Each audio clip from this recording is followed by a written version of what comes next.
kebenaran ngrumat yatim, ngrumat jenazah, ngrumat jalan-jalan raya kan kacau. Mergo semuanya satu variasi kebenaran itikaf ning masjid.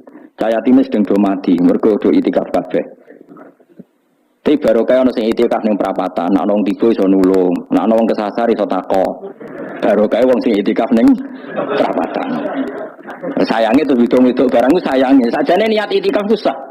Nawaitul itikaf. Niat ingsun itikaf nulungi dalan ben nak ana wong buta. Coba sekarang orang yang kecelakaan, pertolongan emergensi orang yang itikaf di jalan bang di masjid. Di jalan barokahnya banyak itu tim SAR gratis. Umpama niat soleh kabeh bumine pangeran sambo go itikaf. Mulai sesuk gak apa-apa itikaf nang perapatan.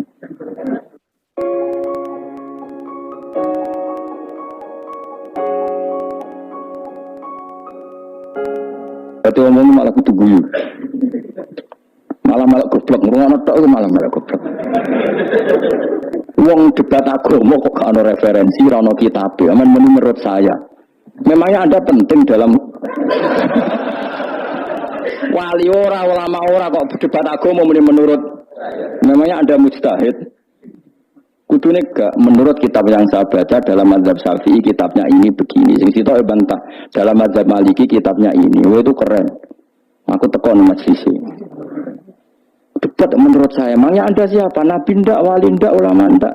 Kok mau agama menurut Anda? Wis wargane ora mesti kok. Makanya dibiasakan pakai referensi, pakai sanad. Agama ini butuh sanad. Inna hadzal ilma dinun fanzuru amman ta'khuduna dinakum. Lihat di muqaddimah Sahih Muslim. Agama ini ilmu, ilmu ini agama. Maka lihatlah ilmu itu kamu ambil dari mana? Dari mana? Karena tanpa sanad ini bahaya. Bahayanya tadi misalnya begini. Ada orang alim soleh berteman orang kafir, atau berteman orang fasik, atau berteman perempuan cantik. Dia alim enggak? Alim soleh seolah lagi. Ada orang alim soleh berteman perempuan cantik, atau orang fasik, atau orang kafir. Pasti di hatinya satu. Wong ayu nak dikancani wong fasik, engkau malah melakukan hal-hal yang tidak terpuji. Nak dikancani wong alim, syaratnya soleh seolah lagi. Dibina dijak ngaji, diarahkan yang benar, terus dinikahkan sama orang soleh. Ternyata pertemanannya hanya proses ngantar wong ayu tadi baik dan menikah sama orang soleh. Berteman orang kafir ya dia mengajarkan hujah-hujah argumentasi Islam. Jika suatu saat berharap menjadi Islam. Tapi orang liberal melihat itu bukti bahwa agama itu bebas. Wong alim nyatane kancanan wong ayu, wong kafir, gak masalah. Itu pilihan mbahmu. Ini beda sama-sama cara zahir kancanan orang fasik, tapi asal orang soleh itu motifnya itu beda. Saya misalnya orang kaya, ada ulama kaya, itu senangannya belanja, sampai bojone itu marah-marah. Saking parahnya ulama ini kebetulan keluarga saya, ini anaknya mulai itu anaknya kon golek utangan. Padahal milik anaknya pertama berangkat dari rumah itu bawa uang, mau ngirimi anaknya di sarang. Itu orang Jawa Timur, kiai alim. Roh bakul kacang nimpis gak mentolo ditukoni. Roh bakul mainan saake wong tua tak ben ditukoni. Walhasil dok sarang itu duit entek. Tapi gowo mainan, gowo kacang itu. Saake jadi. Sama-sama belanja. Ini niatnya nyebar rahmati Allah. Saya pernah ngalami itu meskipun di ada skala yang ekstrim itu. Saya sampai sekarang anak saya mulai TK, SD tak sanggup terus. Kadang beli jajan yang dia sama sekali gak doyan. Dulu ibunya yang marah sebelum ora dipangan kok dituku Gus. Ya masih ora dipangan bakule tetap seneng. Butuh bakule ku payu ora kok dipangan ta ora. Tapi utek-utek medhit ini kan pikirannya kan. Nara dipangan aja tuku sakake bakule ndonga supaya laris. Ya duit 5.000 bagi kita kan tidak penting sebentar. Ben manfaati bakul-bakul. Karena orang kadang dikasih itu malu loh karena tidak diharga diri. Tapi kalau lewat jual beli kan seneng. Ya banyak ulama yang gitu boros tapi niatnya menyebar roh. Asal orang soleh itu baik-baik saja. Orang soleh melete. Wah duit ku akeh tenang wae. Cara zahir melete. Ternyata ngenakno sing dikai ben ora perasaan. Nah misalnya wong soleh terus sopan. Duitku pas-pasan tak pangan sesuk wae ora ono. Sing dikai ya sungkan betul. Maka wong soleh kudu melete ben sing dikai ora sungkan. Karena kayak duit uang 100.000. Lagi lanjutan duit muat ora iso tak hitung nang omah. Ijek karungan. Lah kok karungan ya? Duit saya kerja kok karung gak sah. Butuhe ngenakno sing digawe apa? Ngenakno sing digawe. Asal wong soleh, dia ngomong gitu itu niatnya juga soleh. Tapi nak wong ra soleh, pancen mlete tenan. Bolak-balik wong ra soleh itu masalah. Makanya kancani wong soleh. Wong soleh itu orang yang luar biasa. Kanjeng Nabi itu nak dahar sering ning jowo. Ya biasa. Ketok wong akeh. Karena Nabi gak ada kepentingan beliau jadi Nabi setelah Nabi Isa alaihissalam yang saking sakralnya, saking priainya malah kebablasan dianggap sebagai anak Tuhan. Maka Nabi ngetokno kemanusiaan ini. Bahkan kalau dahar itu sering di luar. Ngetokno anak Nabi itu dahar sebagai umumnya kayak apa orang soleh. Ya kalau nanti berusaha khusyuk itu menang. Malah nyipi gue elek. Mergo aku ora meneng wibawa, nak meneng malah buyute wibawa. Akhire wong rawani takok agama. Nak ana ora takok agama terus takok wong liya, takok rugen malah ra karu-karuan. Tapi baru kayak aku sering guyon gejlokan orang berani tanya. Baru kayak berani tanya, ilmu dikembalikan pada ahlinya. Jadi wong soleh itu ngomong terus yo barokah, saenak yo barokah, asal dekne soleh alim, barokah terus. Tapi nak wong ra soleh, goblok yo bobo meneng ben wibawa. Nah ibadah anggap wali terus akeh sing sowan innalillahi wa inna ilaihi raji'un. Aneh-aneh wae. Modus iki ngene wae. Lho iya. Kaya kasus di Probolinggo andekan wong ora jubahan niku ora ono sing percaya. Dia dipercaya karena modus apa? Kesalahan. Mbok ndekne nganggo kathok seprapat terus pakpon ning pasar, ayo aku bisa gadakan uang, percaya to ora? Baru kayak jubahan. Ibu-ibu soleh. Maka sarana kesalehan ini kalau di mata orang nggak soleh, di tangan orang nggak soleh itu bah. Nah, makanya kata ulama, kata Imam Haram, kena alim, urip pun biasa wae. Aja sampai gue terlalu khusyuk terus nak ngomong dindel, padahal keliru ngomongmu itu. Mergo anti bener kok sama ini bener. Orang alim sepeda motor ya sampai dangan-dangan atau sampai rokokan itu bener. Gue ada gue khusyuk malah bahaya. Dikira ahlul ilmi jebule beloyor. Mengenai kenapa melete tak anggap pinter ini menutupi apa? Soalnya terus nodewi. Jadi itu ada aturannya. Pokoknya yang penting itu soleh alim. Makanya saya berkali-kali cerita. Saya punya sanad sampai Sufyan bin Uyainah itu termasuk gurunya Imam Syafi'i.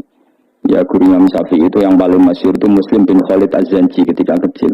Beliau diajari sufi oleh Sufyan bin Uyainah. Kemudian ngaji hadis sama Imam Malik. Cuma di Indonesia yang terkenal beliau hanya muridnya siapa? Imam Malik. Sebenarnya dia ngaji lama itu malah sama Sufyan bin Uyainah. Sufyan bin Uyainah ini yang punya riwayat bahwa Nabi Isa dan Nabi Yahya pernah bertemu. Ketika bertemu di satu kampung, sing Nabi Isa tanya, "Aina sirarun nas?" Lalu rumahnya orang-orang fasik di mana? Sing Nabi Yahya selalu tanya, "Aina khiyarun nas?" Lalu rumahnya orang-orang baik di mana? Ini sama-sama Nabi dan sama-sama muda. Kita tahu Nabi Isa juga wa atainaul hukma napa? Sobia. Nabi Yahya khudil kitab bi quwwah wa atainaul hukma sobia. Nabi Yahya juga mulai cilik alim, Nabi Isa juga mulai cilik alim, wa yukallimun nasa fil mahdi wa kahla. Ini sama-sama orang alim mulai kecil, hanya dua itu, Yahya dan siapa? Isa. Itu sezaman. Saya ulang lagi sezaman. Sama-sama anaknya orang keren, Yahya bin Zakaria, anaknya Nabi. Isa bin Maryam adalah wali besar. Nasabnya. Akhirnya Nabi Isa yang mulai tanya, "Lima ada tas'al aina khiyarun nas?" Kenapa kamu tanya rumahnya orang-orang baik di mana? Kata Nabi Yahya, kumpul orang soleh itu enak, nyaman. Ya kan nyaman kan kumpul orang soleh, tidak ada narkoba, tidak ada kegaduhan, tidak ada berisik. Terus kemudian Nabi Yahya tanya, "Lima ada tas'al aina sirarun nas?" Lalu kenapa Anda tanya di mana rumahnya orang-orang buruk? Terus kata Nabi Isa, "Anan Nabi, saya ini Nabi, biman zilatit topik, ibarat dokter udawil marodo, maka saya mengobati yang sakit." Kalau Anda seorang dokter, nyari sampling penyakit, nyari di endemik daerah penyakit apa daerah sehat? Penyakit. Ya tapi kalau kamu takut ketularan, nyari daerah sehat apa daerah berpenyakit? Itu sama-sama mazhab dalam ilmu. Dulu itu ya biasa, perbedaan seperti itu biasa saja. Karena semuanya karena ilmu. Sekarang enggak, kubu sebelah yang ngotot, kubu sebelah ya dalilnya pokoknya. Mana ada ilmu dalil pokoknya. Pokoknya kunut itu gini, kalau tidak kunut gini. Memangnya Imam Syafi'i lahir tahun berapa? Kunut tidak kunut itu ada sebelum tahun 12 dan tahun 26. Itu eleng-eleng.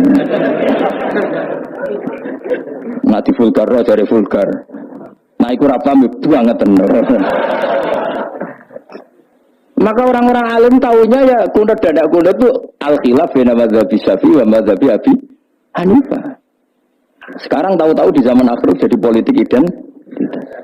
Kayak misalnya begini, tak contohkan lagi perdebatan. Pakai peci putih. Gus Naji itu putranya Mbah Mun, meyakini pakai peci putih sunat sehingga santrinya pakai peci putih. Mbah saya, Ki Hamid Pasuruan juga pakai peci putih. Santri sebelah kiri semuanya pakai peci putih karena putih itu sunat ya sudah pakai peci putih. Tapi kalau Mbah Mun itu santrinya nggak boleh pakai peci putih, haram kata beliau. Kata beliau, jong kaji nung diso nanti adol Tegal, adol sawah. Buat saya ini keduli 5.000. Nglarakno atine wong dosa apa haram? Dosa, Mbah. Ya yo iku dosa, mulane haram. Sehingga takanya akan santri sarang semua. Enggak ada santrinya Mbah Mun pakai peci putih, kecuali yang sudah kaji. Karena pikiran beliau itu menyakiti orang katanya. Karena kaji ini adol Tegal disaingi 5.000. Tapi Mbah Mun sebagai orang alim yang membiarkan bodohnya Gus Naji pakai peci putih. Mbah Naji juga membiarkan ketika pondoknya Mbah Mun pakai hitam. Makanya saya keterusan peci hijau. Saya itu sudah kaji, tapi karena saya mulai dulu nggak pernah pakai peci putih terus keterusan sampai sekarang. Tapi suatu saat aku yang ngaku kan, entah kapan suatu saat. Jadi tahu soal Nabi keturunan diri, keterusan di haramno terus kebablasan ini. Itu logika ijtihad. Sama misalnya khasnya ulama itu pakai jubah, pakai apa? Ya sudah itu khasnya ulama. Terus misalnya yang parkiran macak ngono, alasannya anut ulama. Kira-kira menyinggung orang apa enggak kira-kira? Kue kelakuan cek karuan jubah sunah Rasul terus kene barang kritis delok wong macem-macem jubah. Kacau gak? Elek-elekin nasab apa enggak? Gue orang itu mikir, jadi karena ada selalu masalah ijtihadiyah. Abdul bin Mas'ud dulu itu kalau sholat itu nggak pernah pakai baju resmi, seringnya pakai sarung tok, kadang nggak pakai baju. Ketika ditanya, kamu ashabu Rasulillah, kenapa sholat dengan cara seperti itu? Terus beliau ngendikan, wong ben roh nak standar minimal sholat seperti ini. Kalau saya sholat selalu pakai pakaian sempurna, nanti dikira itu aturan fardu dan umat menjadi berat. Sampai seperti itu ulama menjaga konstitusi bahwa yang penting dalam sholat adalah satrul aurah. Zaman itu sudah sahabat dan tabiin karena Nabi sudah wafat itu sudah pakai pakaian lengkap. Tapi Abdul bin Mas'ud tiap sholat di masjid dia menunjukkan pakaian paling tidak lengkap. Jadi pernah beliau sholat itu hanya pakai sarung terus diikatkan di lehernya. Ketika ditanya, dulu kita dengan Nabi pernah sholat seperti ini. Akhirnya ulama menjadi tahu nak ngono sholat paling pokok nutupi mabena surah war rukbah. Andai kan tidak ada cerita Abdul bin Mas'ud mungkin dikira sholat syarat sahnya ya seperti itu. Maksudnya pakai jubah terus, pakai pakaian begitu terus. Barokahnya Abdul bin Mas'ud orang tahu standar minimal. Jadi kalau ulama itu motifnya seperti itu. Rasulullah kira-kira senang qiyamul lail apa enggak? Senang. Tapi beliau qiyamul lail di masjid hari keempat, hari kelima sudah tidak keluar ke masjid. Karena Nabi kalau selalu melakukan nanti dikira fardu. Tapi kalau enggak melakukan nanti orang enggak qiyamul lail. Maka Nabi pernah melakukan ya pernah tidak. Ya sudah itu konstitusi dalam tradisi ulama. Jelas ya. Saya sholat di pondok saya sendiri sering jadi makmum. Karena semua kiai sudah jadi imam. Nanti dikira syarat sahnya imam itu kiai. Repot. Makanya saya tunjukkan kiai juga boleh jadi makmum. Andai kan semua kiai jadi makmum, saya nanti jadi imam. Ya semua ulama mulai dulu tradisinya gitu. Karena yang dikatakan fardu kifayah itu kalau sudah ada yang melakukan, yang lain tidak bisa. Biar seimbang. Sekarang enggak ada geruduk kabeh. Makanya terus kacau. Coba sekarang misalnya gini, andai kan semua orang melakukan kebenaran kesunatan, yaitu misalnya semuanya ambisi itikaf di masjid, terus tidak ada orang melakukan kebenaran ngurumat yatim, ngurumat jenazah, ngurumat jalan-jalan raya kan kacau. Mergo semuanya satu variasi kebenaran itikaf ning masjid. Saya timis sedang do mati, mergo do itikaf kabeh. Tapi baru kaya ono sing itikaf ning perapatan, nek wong tiba iso nulung, nek wong kesasar iso tako. Baru kaya wong sing itikaf ning perapatan. Sayangnya tuh itu barangku sayangnya. Sajane niat itikaf susah. Nawaitul i'tikaf linusratit thoriq. Niat ingsun i'tikaf nulungi dalan ben nek ana wong buta. Coba sekarang, orang yang kecelakaan, pertolongan emergensi orang yang i'tikaf di jalan bang di masjid. Di jalan barokahnya banyak itu tim SAR gratis. Umpama niat soleh kabeh bumine pangeran sambo go i'tikaf. Mulai sesuk gak apa-apa, i'tikaf nang perapatan. Tapi buktikan kamu tidak berbuat macam atau tulisi relawan orang tersesat. Jadi ajane kebaikan itu ada di mana-mana. Makanya Nabi menyatakan kebaikan orang itikaf ya dikatakan Nabi baik. Orang yang jalan-jalan kemudian ada duri disingkirkan juga disifati Nabi orang baik. Orang yang hormat yatim disifati Nabi orang. Bahkan orang yang hubungan intim dengan istrinya sama Nabi ya disifati orang baik. Sama sahabat tanya, masa urusan situ dapat pahala ya Rasulullah? Loh iya, andekan itu sama orang lain kan malah dosa. Berhubung sama istrinya maka dapat pahala. Kayak apa Nabi ngitung kebaikan sekian banyaknya. Tahu-tahu di zaman akhir kubunya saja yang baik. Ini apa-apaan? Mungkin iskal deh. Yo marah ini yang tobat tuh. Kebaikan adalah sesuatu yang dikatakan Allah baik di kubu kita maupun di kubu sebelah. Mau kubu sebelah ya apa saja. Baik di partai kita maupun di partai sebelah. Maupun di ormas kita maupun ormas sebelah. Karena semua kebaikan otoritasnya di Allah Subhanahu. Ada Nabi yang senangan ngurus wong fasik, Nabi Isa. Karena berpikiran Nabi itu tabib, ya tabib itu yudawil mar untuk mengobati yang sah. Ada Nabi kayak Nabi Yahya. Karena kalau orang kayak kamu tak suruh ngobati orang fasik, kira-kira katut tak sing fasik tobat. Cara rohin tak cul ngobati wong wayu, kira-kira sing katut sapa? Sing ayu dadi ngaji apa sing ngaji dadi ya ukur dhewe, nek ora kuat niru Nabi Yahya, nek kuat niru Nabi Isa. Tapi kuwi ora nabi maksudnya. Ya sudah, yang penting roh ilmunya. Bahwa dulu itu biasa. Paham ya? Makanya Sayyidina Abu Bakar jadi wali karena akhlaknya baik. Tapi akhlak baik itu tidak cukup untuk melindungi Rasulullah. Karena ketika Nabi diteror, Abu Bakar tidak bisa berbuat banyak. Sehingga ketika Abu Bakar sudah Islam, Nabi itu masih sembunyi. Sampai ketika lihat Umar gelut di pasar Ukad, dia petarung yang menangan, Nabi berdoa, Allahumma aizal Islam bi Umar. Semoga orang seperti ini itu masuk Islam. Karena ini rapati butuh sopan, ini butuh petarung. Tenan, Umar masuk Islam. Masuk Islam hari pertama sudah Abu Jahal ditotok rumahnya. Kamu lo ganggu Rasulullah Muhammad tak bunuh. Semua orang diparani.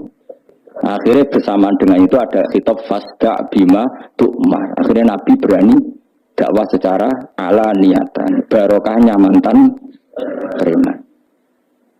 Jadi kebutuhan Islam banyak. Butuh orang sopan, butuh petarung, butuh macam-macam. Butuh wong lomo, butuh wong fikih sabar itu sakit, nggak usah ditambahin. Karena jumlahnya sudah overload yang fakir itu. Itu rasa di produk sudah masif ya, sudah. Jadi orang kok kalau gede fikir, maksudnya jumlahnya sudah banyak. Jadi itu kayak apa kearifan Rasulullah? Makanya Abu Bakar pertama jadi khalifah. Ketika beliau mau wafat, itu nunjuk Umar jadi khalifah coba. Padahal beliau wataknya lemah tapi menunjuk orang yang sangat kasar, yaitu Sayyidina. Karena beliau insaf, tidak semua kebaikan terwakili oleh orang berakhlak. Kadang kebaikan terwakili orang yang tegas, kayak Sayyidina. Kayak apa insafnya para sahabat? Iya, kalau di internal akhlak itu baik, tapi kalau di eksternal ngadepi orang nakal, yang baik itu orang tegas. Coba misalnya ada preman di perapatan, mau ganggu kiai, ikut di santri sopan mau dulu, pusing kan? Tidak di semua antri kayak roken mantan preman, ayo gelut, oh mati orang tinggal popo.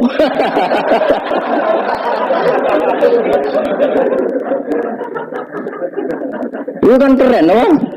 Keren.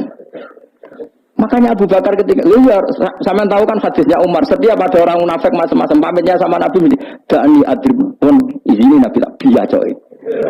Ya setiap hari kegiatannya gitu terus.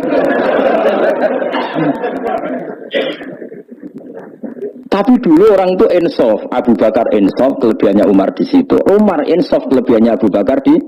Maka ketika kandidat khalifah, Umar mengangkat Abu Bakar jadi khalifah dan disetujui semua sahabat. Ketika Abu Bakar mau wafat menunjuk Umar dan disetujui semua sahabat. Orang kok Abu Bakar bae wong alus, golek sing sejenis aku ndak. Karena dulu semua orang itu pakai insaf, pakai kesadaran sing super tinggi, tidak nuruti nafsu. Saya andekan ada orang alim sekelas saya kok mau ganti tafsir Jalalain, ganti Gus Fikih yang mendesak fikih. Terus dia alim enggak masalah ya. Salahnya dia alim keramat. Oh dia ngerti dalam maksud asli tingkat aku. Nararo berarti hop. Karena dulu itu begitu, lama dulu itu seperti biasa. Sekarang itu enggak. Orang itu kalau enggak kelompoknya enggak mesti salah. Abu Bakar itu Raqiqul Qalbi, Raqiqul Hawashi, Riqqatul Qalbi. Tapi beliau justru menunjuk Sayyidina Umar karena dia tahu Islam itu musuhnya banyak, butuh orang tegas. Umar juga tahu bahwa di internal Islam itu butuh riqqatul qalbi sehingga beliau hormat sama Abu Bakar. Tapi menaku wah bubar kabeh. Tapi jari Abu Bakar ning jowo aku tok wong mleten ora ono sehingga dua beliau saling melengkapi dan itu luar biasa. Nah khilafnya ulama kira-kira seperti itu. Yang peci putih ya silahkan guling-gilingan, nak putih itu sunat. Tapi sing ngireng, piye kaji desa itu disaingi ketu 5.000 gak terima aja, yakin terus. Nah saya ini mulai kecil di sarang. Tapi mertua saya itu keluarga Pasuruan. Jadi saya lucunya saya kalau ngajar di Pasuruan pakai peci hitam. Sebagian santri separuh pakai peci hitam menghormati saya. Sebagian pakai putih menghormati kiainya. Jadi saya lihat ini ya semacam sejarah kalau saya ngajar itu jadi warna-warni itu karena saya agak kok banyak yang pakai peci hitam menghormati jenengan yang putih masih banyak separuhan. Ya tidak ada yang merencanakan ya alami saja. Antara sampean bener di putih apa hitam? Putih apa hitam? Bebas. Karena tadi ini masalah nopo istihad. Pun kalau terus supaya sementing wae iman itu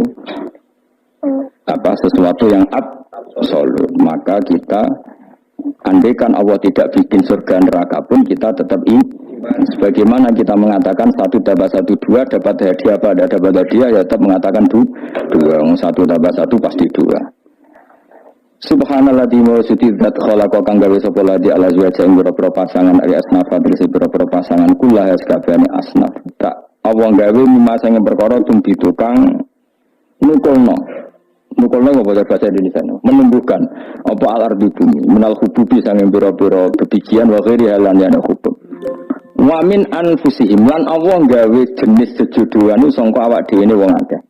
Jadi Allah bikin sesuatu itu berjodoh-jodoh, berpasang-pasangan. Termasuk manusia juga berpasang-pasangan. Minat zukuri sayang boro-boro lanang walinasilan boro-boro wedok wa miwalan sayang boro-boro layak lamun kang ora ngerti sapa wong akeh. Mestinya zaman belum ditemukan listrik misalnya atau belum ditemukan apa saja yang zaman itu enggak ada. Allah ngendikannya gini, Maha suci zat yang bikin tumbuhan, bikin hewan semuanya berpasang-pasangan, termasuk manusia juga berpasang-pasangan. Dan Allah juga bikin berpasang-pasangan dari sesuatu yang sekarang belum dikenal di era itu. Jadinya wa mimma layak lamun. Ya era itu